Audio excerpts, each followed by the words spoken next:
یہودی ایک خدا کو ماننے والے تھے. انہیں اپنی کتابوں کے ذریعے ایک پیغمبر کے آنے کا انتظار بھی تھا. قرائن سے ان پر یہ واضح بھی ہو چکا تھا کہ وہ آنے والے پیغمبر محمد صلی اللہ علیہ وسلم ہی ہیں. پھر نبی کریم صلی اللہ علیہ وسلم کی مدینے تشریف آوری کے بعد وہ ان کے ساتھ چند اہم معاہدوں میں بھی منسلک ہو چکے تھے، مگر ہم لوگ ان کی طرف سے کبھی پوری طرح مطمئن نہیں ہوئے. وہ جب بھی جہاں بھی ملتے ان سے غیرت ہی نہیں ماندت کی بھی بو آتی. ان کے تیور ہمیشہ بگڑے بگڑے نظر آتے. آئے دن چھوٹے بڑے واقعات بھی ہوتے رہتے جن سے ان کے دلوں کا بغض ظاہر ہوتا رہتا. کبھی کبھی تو وہ صریحاً بدتمیزی پر اتر آتے. ہمارے ساتھ ان کے معاہدے تھے. غزوہ بدر میں انہیں ہماری کامیابی پر خوش ہونا چاہیے تھا، مگر نہیں. رسول اکرم صلی اللہ علیہ وسلم ان کے پاس خوشخبری لے کر گئے تو ادھر سے یہ جواب ملا کہ قریش نا تجربہ کار تھے، ان سے جیت جانا کوئی بڑی بات نہیں. ہم جیسے جنگ آزمودہ بہادروں سے پالا پڑتا تو پتہ چلتا کہ جنگ کسے کہتے ہیں. احد میں ہماری ہزیمت پر وہ دل ہی دل میں خوش تھے اور ان کے تنزیہ چپتے ہوئے جملے گلیوں بازاروں میں ہمارے کانوں میں پڑتے رہتے تھے. وہ ہم سے معاہدہ تو کر بیٹھے تھے، مگر لگتا تھا کہ مسلمانوں سے پنجہ آزمائی پر تلے بیٹھے ہیں اور مسلمانوں پر ایک فیصلہ کن وار کا ارادہ رکھتے ہیں. رسول کریم صلی اللہ علیہ وسلم ان کے رویے سے پریشان رہنے لگے تھے. دنیا کو عدل و انصاف کی تربیت دینے والے کے لیے یہ ممکن نہ تھا کہ جب تک یہود کی طرف سے کوئی پہل نہ ہو، جب تک وہ واقعی کوئی قابل گرفت جرم نہ کر بیٹھے، ان کے خلاف کسی انجانے وسوسے کی بنیاد پر کوئی تادیبی کارروائی کی جائے. لیکن فراست کا تقاضا تھا کہ قرائن سے بھی نتیجے اخذ کیے جائیں اور بہر صورت ان کے متوقع شر سے ممکنہ حد تک محتاط رہا جائے. اسی عرصے میں چند آیتیں بھی نازل ہوئیں جن سے دلوں کے راز جاننے والے نے ذہنوں سے ایسے پردے اٹھا دیے کہ سب شبہات یقین میں بدل گئے. اللہ تعالیٰ نے آل عمران کی 118ویں آیت میں واشگاف الفاظ میں اعلان فرمایا، وہ تمہیں برباد کرنے کی ہر ممکن کوشش کریں گے، وہ تمہیں تکلیف پہنچا کر خوش ہوتے ہیں، ان کی نفرت ان کے منہ سے نکلتے ہوئے الفاظ سے عیاں ہے، لیکن جو بغض وہ اپنے دلوں میں رکھتے ہیں وہ اس سے کہیں زیادہ ہے. پھر ایک اور آیت نازل ہوئی، آل عمران کی 120ویں، تم کو اچھی حالت میں دیکھ کر انہیں افسوس ہوتا ہے اور تم پر کوئی بری حالت آ پڑتی ہے تو وہ اس سے خوش ہوتے ہیں. اب ہر ایک کو یقین تھا کہ کسی وقت بھی کوئی واقعہ رونما ہو سکتا ہے. رسول کریم صلی اللہ علیہ وسلم نے مکمل حفاظتی تدابیر اختیار کر لی. چاروں طرف اپنے جاسوس پھیلا دیے کہ اہل یہود کی حرکات و سکنات پر نظر رکھیں اور ان کی ہر چال سے باخبر رہیں تاکہ مسلمان اچانک کسی سازش کا شکار نہ ہو جائیں. تقریباً 2 سال ہو گئے تھے ہمیں مکے سے آئے ہوئے. ان برسوں میں انہوں نے ہمیں ہر رنگ میں دیکھ لیا تھا اور ان میں سے کوئی بھی رنگ انہیں پسند نہیں تھا. وہ حسد کی آگ میں جلے جا رہے تھے. ہمارے دین کی روز افزوں مقبولیت، ہمارے پیغمبر علیہ السلام کی ہر لہجہ بڑھتی ہوئی توقیر ان کے دلوں کا ناسور بن گئی تھی. قریش مکہ سے ان کے ساز باز کی اطلاعات بھی ملتی رہتی تھیں. خاص طور پر ان کے قبیلے بنو قینقاع کی ریشہ دوانیاں زوروں پر تھیں. عبداللہ ابن سلام جو اسی قبیلے کے فرد تھے ان کی رگ رگ سے واقف تھے. پھر ایک ایسا واقعہ ہوا جس سے یہودیوں کا سارا اناد کھل کر سامنے آ گیا. مدینے کے جنوب میں جہاں قینقاع آباد تھا، ایک مسلمان عورت کسی خرید و فروخت کے سلسلے میں جا رہی تھی کہ ایک یہودی صراف نے اس سے چھیڑخانی کی. ایک مسلمان راہرو نے یہ صورت دیکھی تو اس نے صراف سے باز پرس کی. جھگڑا بڑھ گیا، تلواریں بے نیام ہو گئیں اور یہودی صراف قتل ہو گیا. اسی اثنا میں اور یہودی بھی اکٹھے ہو گئے تھے. انہوں نے مسلمان کو قابو کر کے شہید کر دیا. دونوں طرف سے ایک ایک فرد جان سے ہاتھ دھو بیٹھا. اسی پر بات ختم ہو سکتی تھی، مگر بنو قینقاع تو جیسے ادھار کھائے بیٹھے تھے. انہوں نے باقاعدہ جنگ کی ٹھان لی تھی اور 700 مسلح افراد کا لشکر تیار کر لائے. کم و بیش اتنی ہی نفری کی توقع انہیں عبداللہ بن ابی اور عبادہ بن الصامت رضی اللہ عنہ سے تھی، مگر ان دونوں نے ساتھ نہ دیا. نبی کریم صلی اللہ علیہ وسلم کے حکم پر مسلمانوں نے بنو قینقاع کے لشکر کو چاروں طرف سے گھیرے میں لے لیا اور انہیں ہتھیار ڈالنے کا حکم دیا. 2 ہفتے تک محاصرے میں رہنے کے بعد انہیں غیر مشروط طور پر خود کو مسلمانوں کے حوالے کرنا پڑا. اب ان کے بارے میں کوئی حتمی فیصلہ کرنے کا وقت تھا. رسول اللہ صلی اللہ علیہ وسلم اپنے خیمے میں تھے کہ ابن ابی آ پہنچا اور اپنے حلیفوں کی امان مانگنے لگا. آپ علیہ السلام نے غصے سے منہ پھیر لیا، مگر ابن ابی نے ان کا دامن پکڑ لیا. آپ علیہ السلام نے سختی سے اسے دامن چھوڑنے کو کہا، مگر اس نے کہا، واللہ میں آپ کا دامن نہیں چھوڑوں گا جب تک آپ بنو قینقاع سے اچھے سلوک کا وعدہ نہیں فرمائیں گے. ان کے مجھ پر بڑے احسان ہیں. آپ علیہ السلام نے ارشاد فرمایا کہ میں تیری خاطر ان کی جان بخشی کرتا ہوں، مگر انہیں مدینہ چھوڑنا پڑے گا. یہ کہہ کر انہوں نے عبادہ ابن صامت رضی اللہ عنہ کو حکم دیا کہ انہیں مدینے کی حدود سے باہر چھوڑائیں. مدینے سے نکالے جانے کے بعد انہوں نے وادی القرا میں ایک یہودی قبیلے کے یہاں پناہ لی اور کچھ دن وہاں رہ کر شام کی سرحدوں پر آباد ہو گئے۔ اس کے بعد یہودی قبیلہ بنو نذیر بھی انہی کے نقش قدم پر چلا اور مدینے سے خارج کر دیا گیا۔ یہ اللہ کے اس حکم کی تعمیل تھی جس میں کہا گیا تھا کہ جب تم جنگ میں فتح حاصل کر لو تو اپنے دشمنوں کو ایسی مثال بنا دو کہ ان کے پشت پناہوں کے دلوں میں تمہاری دہشت بیٹھ جائے اور وہ آئندہ کے لیے محتاط ہو جائیں۔ دہشت پھیلی اور ایسی پھیلی کہ مدینے میں جس کے دل میں چور تھا اپنی عافیت کی راہیں تلاش کرتا نظر آتا تھا، مسلمانوں سے اچھا سلوک برتتا تھا، ان کے ہر کام میں اس طرح پیش رہتا تھا کہ جیسے کبھی کوئی خالص تھی ہی نہیں۔ لیکن یہ سب محض ایک ظاہری صورت تھی، اندر دلوں میں ابال اٹھ رہے تھے۔ بظاہر تو کوئی بات نہیں تھی جس پر گرفت ہو سکتی، مگر فراست مومن بیدار تھی۔ ساری صورتحال آئینے کی طرح نظروں کے سامنے تھی۔ بنو قینقاع اور بنو نذیر کے شہر بدر ہونے کے بعد بنو غطفان، بنو حزیل اور بنو قریظہ اندر ہی اندر مسلمانوں کے خون کے پیاسے ہو رہے تھے۔ مدینے سے باہر پورے عربستان کی صورتحال بھی کچھ مختلف نہیں تھی۔ قریش مکہ بدر کے مقتولوں کے زخم چاٹ رہے تھے۔ انتھی تقلید میں گھرے ہوئے عرب قبائل قریش مکہ کے ہم نوا تھے۔ صحرائے عرب کے طول و عرض میں پھیلے ہوئے یہ قبیلے جہاں جہاں آباد تھے قریش مکہ کی حمایت کا دم بھرتے تھے۔ اللہ کے نبی صلی اللہ علیہ وسلم کی کامیابیاں اور ان کے لیے مسلمانوں کے جذبہ ایثار اور جاں فروشی کی خبریں انہیں بے حال کیے دیتی۔ مسلمانوں کی جان نثاری کا عالم یہ تھا کہ شاید چشم فلک نے کبھی نہ دیکھا ہو۔ ایک مرتبہ سرور کائنات صلی اللہ علیہ وسلم نے ایک عید کے خطبے میں صدقے کی برکات کا ذکر فرمایا تو عورتوں کے مجمع سے ہر ایک نے اپنے زیور اتار کر پھینکنے شروع کر دیے۔ میں دامن پھیلائے بیٹھا تھا اور عورتیں اپنی انگوٹھیاں، کان کی بالیاں، گلے کے ہار میرے دامن میں پھینکتی جاتی۔ ایسی خبریں سن کر دشمنوں کے سینے پر سانپ لوٹتے تھے۔ وہ سوچتے تھے کہ ایک بے سہارا، بے آسرا یتیم جو مکے سے نہایت قسم پرسی کے عالم میں نکلا تھا کیسے اتنا اہم ہو گیا کہ تمام صحرائے عرب اس کی عظمت سے لرزاں ہے۔ ہر عرب قبیلے میں اس کی طرف سے ایک انجانا خوف سماتا جا رہا ہے۔ ان کے آباء و اجداد کی تہذیب اور تمدن کا ایک مکمل دور تھا جو داؤ پر لگا ہوا تھا۔ اس بغض و عناد میں انہیں یہودیوں کی بھی بھرپور حمایت حاصل تھی۔ عرب قبائل کا جوش و جذبہ اور یہودیوں کی علمی بصیرت اور دور اندیشی مل کر ایک ایسا مد مقابل بن گئے تھے کہ جس سے اب چشم پوشی ممکن نہ تھی۔ یہود کو یہ بھی غم کھائے جا رہا تھا کہ وہ ابھی تک نصارہ پر سبقت لے جانے اور ان کے دین کو زیر کرنے میں بھی کامیاب نہیں ہوئے تھے کہ توحید کا وہ خورشید طلوع ہو گیا جس کی کرنیں ہر کسی کو خیرہ کیے دے رہی تھی۔ انہوں نے فیصلہ کر لیا کہ عمل کا وقت یہی ہے، اگر اب نہیں تو کبھی نہیں۔ اس سے پہلے کہ یہ سیلاب ان کی زندگی کی ساری قدریں بہا لے جائے اسے روک دیا جائے۔ چنانچہ بنو نذیر کے حیی بن اخطب اور دو بھائی سلام اور کنانہ اور بنو وائل کی دو سربراہ شخصیتیں حوزہ بن قیس اور ابو امارہ وفد کی صورت میں خیبر سے نکلے اور قریش مکہ کے پاس جا پہنچے۔ قریش مکہ نے ان سے اپنی تسلی کے لیے بہت سے سوال کیے۔ وہ داعی اسلام صلی اللہ علیہ وسلم کے دشمن بھی تھے مگر ان سے خاصی حد تک خائف بھی۔ قریش کے چند لوگ تو دعوت اسلام کی لمحہ بلمحہ بڑھتی ہوئی پذیرائی کو دیکھ کر یہ بھی سوچنے لگے تھے کہ کہیں ایسا تو نہیں کہ آپ علیہ السلام واقعی حق پر ہوں۔ اسی تذبذب کے پیش نظر انہوں نے اس 5 رکنی وفد سے کہا کہ آپ سب سے پہلے اہل کتاب ہیں، آپ یہ بھی جانتے ہیں کہ ہمارا اور محمد صلی اللہ علیہ وسلم کا اختلاف ہے، آپ یہ بتائیے کہ آپ کے خیال میں ہمارا دین بہتر ہے یا اسلام؟ اس پر یہودی وفد نے اپنی تمام دینی تعلیم اور عقائد کو بالائے طاق رکھتے ہوئے یہ جواب دیا کہ قریش کا دین اسلام کے مقابلے میں حق سے قریب ہے۔ موحد یہودیوں نے توحید اسلام پر قریش کی بت پرستی کو حق بجانب کہہ کر جو ستم ڈھایا اس پر سورۃ النساء کی 2 آیتیں نازل ہوئیں جن میں ان پر لعنت بھیجی گئی اور ان کو نار جہنم کی وعید سنا دی گئی۔ یہودیوں سے اصولی اتفاق کے بعد ابو سفیان، صفوان اور دیگر اہل قریش یہودی وفد کو خانہ کعبہ کے اندر لے گئے جہاں انہوں نے ایک دوسرے کا آخری وقت تک ساتھ دینے کی قسمیں کھائیں۔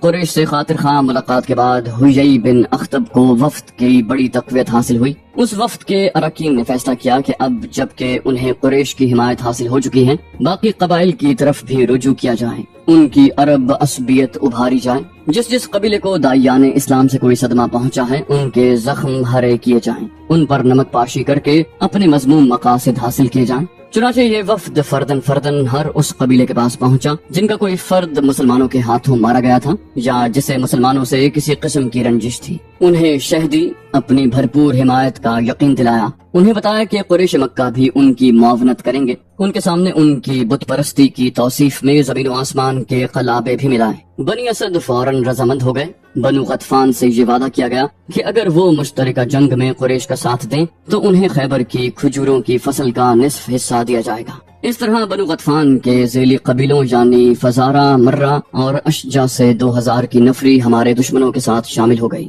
بنو سلیم سے یہودی 700 افراد حاصل کرنے میں کامیاب ہو گئے۔ بنو سلیم کی بستیوں سے جنوب میں بسنے والے قبائل میں بنو عامر آپ علیہ السلام سے اپنے معاہدے پر قائم رہے اور یہودی وفد کی کسی چال میں نہ آئے۔ قریش کے اپنے جنگجو 4000 تھے۔ یہ طے پایا کہ قریش اور ان کے جنوب میں بسنے والے حلیف مکے سے سمندر کے کنارے کنارے چل کر مدینے پہنچیں گے۔ یہ وہی راستہ تھا جس پر چل کر وہ جنگ احد کے لیے آئے تھے۔ دشمنوں کی فوج کے دوسرے حصے کو بخت کے میدانی علاقے کی طرف چل کر مدینے کی مشرقی سمت سے حملہ آور ہونا تھا۔ ہمارے دشمنوں کو یقین تھا کہ جب احد میں مسلمان 3000 سپاہیوں کے سامنے نہ ٹھہر سکے تو اب تو ان کی تعداد اس سے 3 گنا زیادہ تقریباً 10,000 ہوگی۔ اب مسلمانوں کے بچ نکلنے کا کیا امکان ہے؟ غرض یہ کہ یہود و قریش کی باہمی سازش نے سارے عربستان میں مسلمانوں کے خلاف ایک ایسا طوفان بھڑکا دیا تھا جو اسلام کے خلاف ایک برق بلا بن کر ٹوٹ پڑنے کے لیے بے قرار تھا، جس سے ہم پوری طرح باخبر تھے۔ آئے دن صحرا سے آنے والے طرح طرح کی خبریں سناتے تھے، مگر ہمارے ہادی صلی اللہ علیہ وسلم مطمئن نظر آتے تو ہم میں سے کوئی بھی ہراساں نہ تھا۔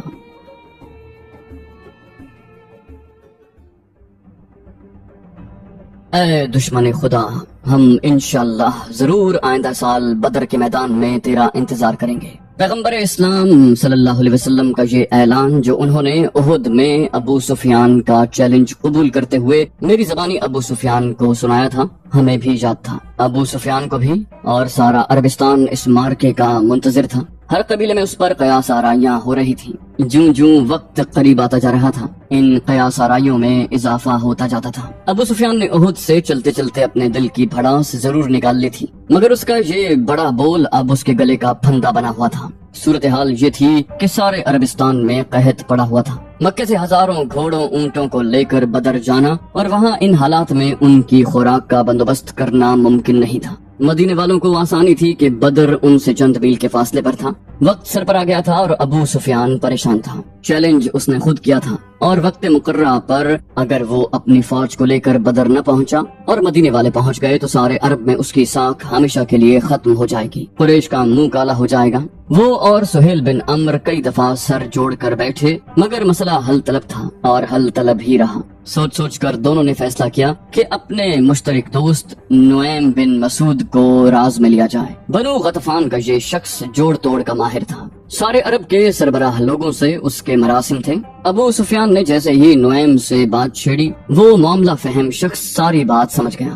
ابو سفیان نے اس سے درخواست کی کہ کوئی ایسی صورت پیدا کرو کہ محمد کا لشکر بدر نہ پہنچے اور قریش یہ کہنے کے قابل ہوں کہ ہم تو پوری طرح تیار بیٹھے تھے، مسلمان ہی نہیں پہنچے تو ہم وہاں کس سے جا کر لڑتے۔ اس طرح تمام ذمہ داری مدینے والوں پر پڑ جائے گی اور قریش سرخرو ہو جائیں گے۔ ابو سفیان نے نعیم کو پیشکش کی کہ اگر وہ مسلمانوں کو بدر پہنچنے سے روکنے میں کامیاب ہو گیا تو وہ اس کو 20 اونٹ انعام دے گا۔ مہم جو نعیم ایک لمحہ ضائع کیے بغیر وہاں سے مدینے روانہ ہو گیا اور وہاں پہنچتے ہی اپنے ملنے والوں کو، جن میں انصار، مہاجر، منافق، یہودی سبھی شامل تھے، قریش کی عظیم الشان جنگی تیاریوں کی ایسی من گھڑت تفصیلات سنائی کہ بہت سو کو یقین آ گیا۔ منافقین دل ہی دل میں خوش ہوتے، یہودیوں نے ذرا زیادہ خوشیاں منائی اور دونوں نے مل کر اس بے بنیاد خبر کو ہر ممکن طریقے سے مدینے کے طول و عرض میں پھیلا دیا، یہاں تک کہ مسلمان بھی نفسیاتی دباؤ میں آ گئے۔ ان کے حلقوں میں بھی اس قسم کی سوچ کا اظہار کیا جانے لگا کہ قریش کی اتنی زبردست تیاری کے بعد ان کے خلاف مقابلے پر اترنا صریحاً خودکشی ہے۔ ان خیالات کی گونج ابو بکر رضی اللہ عنہ اور عمر فاروق رضی اللہ عنہ نے بھی سنی تو بےتاب ہو کر آپ علیہ السلام کی خدمت میں حاضر ہوئے۔ دونوں نے دو ٹوک الفاظ میں اپنا معافی الضمیر بیان کیا کہ ہم فوج کشی کے حق میں ہیں، حسبنا اللہ و نعم الوکیل، جس پر آل عمران کی یہ آیتیں نازل ہوئیں۔ یہ ایسے لوگ ہیں کہ جب لوگوں نے ان سے کہا ان لوگوں نے تمہارے مقابلے کے لیے سامان جمع کیا ہے تو اللہ نے ان کے ایمان کو اور زیادہ کر دیا اور انہوں نے کہہ دیا کہ ہم کو حق تعالی کافی ہے۔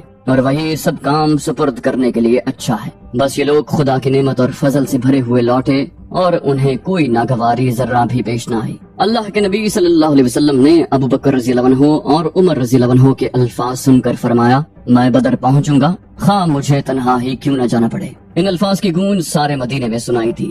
اس الفاظ کے ساتھ ایک طرف تو نعیم کے 20 اونٹ گئے اور دوسری طرف اسلامی لشکر تیار ہوا اور وقت مقررہ پر بدر پہنچ گیا۔ بات سنبھالنے کے لیے ابو سفیان بھی کچھ فوج لے کر مکے سے نکلا، مگر 1-2 دن ادھر ادھر گھوم کر واپس آ گیا اور مکے پہنچ کر اعلان کروا دیا کہ ہم تو گئے تھے، مدینے والے ہی نہیں آئے۔ ایسے معاملات میں حقیقت کب چھپی رہتی ہے۔ سارے عرب میں ابو سفیان کی تھو تھو ہو گئی۔ صفوان 2 سارے مکے میں کہتا پھرتا تھا کہ یہ سب کچھ ابو سفیان اور محض ابو سفیان کا کیا دھرا ہے۔ اس سے ایسی عاقبت نہ اندیشی کی توقع نہیں تھی۔ ضرورت کیا پڑی تھی اسے احد کی کامیابی کے بعد اس قسم کے چیلنج دینے کی؟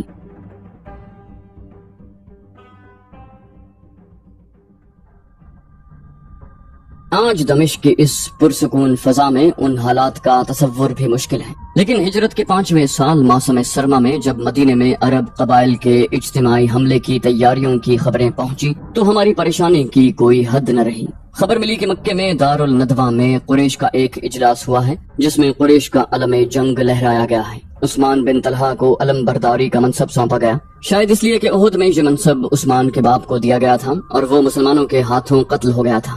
مکے سے آنے والوں نے یہ بھی خبریں سنائیں کہ قریش نے ابو سفیان کی سربراہی میں 4000 شمشیر زنوں کا لشکر تیار کیا ہے، جس میں 300 گھوڑے اور 1000 برق رفتار اونٹنیاں شامل ہیں۔ یہ بھی معلوم ہوا کہ بنو فزارہ سے اوینیا بن حسن کی قیادت میں گھڑ سواروں کے دل نکلے ہیں اور ان کے جلوں میں بھی 1000 تیز رفتار سانٹنیاں ہیں۔ قبیلہ بنو مرہ کے 400 جنگجو حارث بن عوف کی کمان میں مسلمانوں سے جنگ کے لیے نکلے۔ قبیلہ اشجع سے خبر ملی کہ انہوں نے بھی نصر بن رخیلہ کو اپنے 400 تیغ زنوں کا سردار بنا کر بھیجا ہے۔ ادھر سے بنو سلیم 700 افراد کا لشکر لے کر ان کے ساتھ شامل ہو گئے ہیں۔ اسی طرح بنو اسد اور بنو سعد کی لشکر کشی کی تیاریوں کی بھی خبریں ملی۔ ساری خبریں یکجا ہوئی تو اندازہ ہوا کہ کم و بیش 10,000 کا لشکر ہے جو ابو سفیان کی قیادت میں مدینے پر حملہ کرنے کے لیے پر تول رہا ہے۔ صحرائے عرب میں یوں تو آئے دن کوئی نہ کوئی مارکا ہوتا رہتا تھا، لیکن فوج کشی کے لیے اتنا بڑا ازدحام پہلے کبھی نہیں دیکھا گیا تھا، اور فوج کشی بھی ایسی کہ ان کی تعداد میں، ان کے رسل و رسائل کی سہولتوں میں، ان کے اسلحے میں، ان کی رسد کے انتظامات میں اور ہمارے وسائل میں زمین و آسمان کا فرق تھا۔ اور شاید یہ آسمانی فرق ہی تھا جس نے ہماری اور ہمارے آفاقی دین کی لاج رکھی۔ جو ہی قریش نے مکے سے کوچ کی تیاری کی، بنو خزاعہ کے چند گھڑ سواروں نے برق رفتاری کے ساتھ صرف 4 دن میں مدینے کی مسافت طے کر کے آپ علیہ السلام کو تمام تفصیل سے آگاہ کر دیا۔ اب گنا چنا وقت رہ گیا تھا، 1 ہفتے میں دشمن سر پر آن پہنچے گا۔ ایک لمحہ قیمتی تھا۔ مسجد نبوی میں نبی کریم صلی اللہ علیہ وسلم نے اپنے رفقا کو مشورے کے لیے جمع کیا، بالکل ویسے ہی جیسے جنگ احد سے قبل انہوں نے اپنے ساتھیوں سے مشورہ کیا تھا۔ جنگ کی حکمت عملی پر مباحثہ ہوا اور نہایت غور و خوض کے بعد ہمارے قائد نے سلمان فارسی رضی اللہ عنہ کی رائے سے اتفاق کیا۔ سلمان رضی اللہ عنہ کی تجویز یہ تھی کہ جنگ مدینے کے اندر رہ کر لڑی جائے۔ مدینے کے 3 اطراف 2 پہاڑ ہیں جہاں سے حملہ نہیں ہو سکتا، صرف شام کی سمت پہاڑ نہیں ہے۔ ہمارے دائیں بائیں کے دونوں پہاڑوں کے درمیان ایک ایسی گہری اور چوڑی خندق کھود دی جائے جس کا عبور سانٹنی سواروں اور گھڑ سواروں کے لیے ممکن نہ ہو۔ انہوں نے بتایا کہ اہل فارس یہ طریقہ بہت کامیابی سے استعمال کرتے ہیں، چنانچہ اسی حکمت عملی پر عمل کیا گیا۔ خندق کے اس طرف جو قریبی مکان تھے خالی کروا لیے گئے۔ تمام عورتوں، بچوں اور ضعیفوں کو خندق سے 2 فرلانگ کے فاصلے پر حویلیوں اور بڑے بڑے گھروں میں منتقل کر دیا گیا۔ خندق کی کھدائی میں جو چھوٹے بڑے پتھر نکلتے تھے انہیں دشمنوں پر برسانے کے لیے جگہ جگہ ڈھیر کرتے جاتے۔ سلا کی پہاڑی کے دامن سے بھی مناسب وزن کے پتھروں کو جمع کر کے ان ڈھیروں میں شامل کر دیا گیا۔ بنو قریظہ سے باہمی تعاون کا معاہدہ تھا، ان سے کدالیں، پھاوڑے، بیلچے، مٹی پھینکنے کے لیے، کھجورے رکھنے کے لیے ٹوکریاں حاصل کی گئیں۔ منہ اندھیرے نماز فجر کے بعد کھدائی کا کام شروع ہو جاتا جو مغرب تک جاری رہتا۔ کھدائی کرنے والوں نے اپنی قمیضیں اتار رکھی تھی۔ جب مٹی پھینکنے کے لیے ٹوکریاں کم پڑتی تو اپنی قمیضوں ہی میں مٹی بھر بھر کر پھینکتے جاتے۔ یہ خندق مسلسل نہیں تھی، جگہ جگہ بڑی بڑی چٹانیں تھیں، مکانات بنے ہوئے تھے جو خود حملہ آوروں کے خلاف رکاوٹ تھے۔ جہاں پہاڑ یا مکان نہیں تھے ان حصوں میں خندق کھود کر کہیں مکانوں اور کہیں پہاڑوں سے ملانا تھا تاکہ مدافعت کم ہو جائے۔ خندق کھودنے والے ہر شخص کو احساس تھا کہ وقت بہت کم رہ گیا ہے، سستی اور سہلنگاری کی کوئی گنجائش نہیں، چاہے کئی وقتوں کا فاقہ ہے، چاہے تھک ہال کر نڈھال ہو چکے ہیں، لیکن کام کیے جانا ہے، کیونکہ دشمنوں کے پہنچنے سے پہلے خندق تیار نہ ہوئی تو مدینے کا ایک فرد بھی ان کے ظلم اور سفاکی سے نہ بچ سکے گا۔ انہیں یاد تھا کہ احد میں ان ظالموں نے کس طرح لاشوں کا مسئلہ بنایا تھا، اور اب تو انہوں نے اسلام کی مکمل بے خونی کا عزم کر رکھا تھا۔ مستقبل کا سارا نقشہ انہیں اپنی نظروں کے سامنے چلتا پھرتا دکھائی دے رہا تھا۔ یہ ساری باتیں میں تفصیل سے اس لیے بیان کر رہا ہوں کہ میرے سامنے ان ہولناک دنوں کی بے شمار تصویریں چل پھر رہی ہیں۔ کھدائی کرنے والے مختلف ٹولیوں میں بٹے ہوئے تھے، ان کے معاون سروں پر مٹی بھری ٹوکریاں لادیں قطار در قطار مٹی باہر پھینکتے جاتے تھے۔ خندق رفتہ رفتہ گہری ہوتی گئی۔ سلمان فارسی رضی اللہ عنہ تن و توش کے بہت مضبوط تھے، پھر بنو قریظہ کی ملازمت کے دوران میں انہیں مٹی کھودنے کی خاصی مشق ہو گئی تھی۔ ہر شخص ان کی کارکردگی پر اشش کر رہا تھا۔ مہاجر انہیں اپنی صف میں شامل کرتے تھے، کہتے تھے کہ وہ بھی ان کی طرح تلاش حق میں باہر سے آئے ہیں۔ انصار دلیلیں دیتے کہ نہیں، وہ آپ علیہ السلام کی آمد سے پہلے مدینے میں موجود تھے، اس لیے وہ انصار میں سے ہیں۔ آپ علیہ السلام دونوں کی باتیں سن سن کر مسکراتے۔ آخر ایک دفعہ جب یہ گفتگو طویل پکڑ گئی تو سرکار دو عالم صلی اللہ علیہ وسلم نے مسکراتے ہوئے فرمایا، سلمان ہمارا ہے، نبی کے گھر کا فرد ہے۔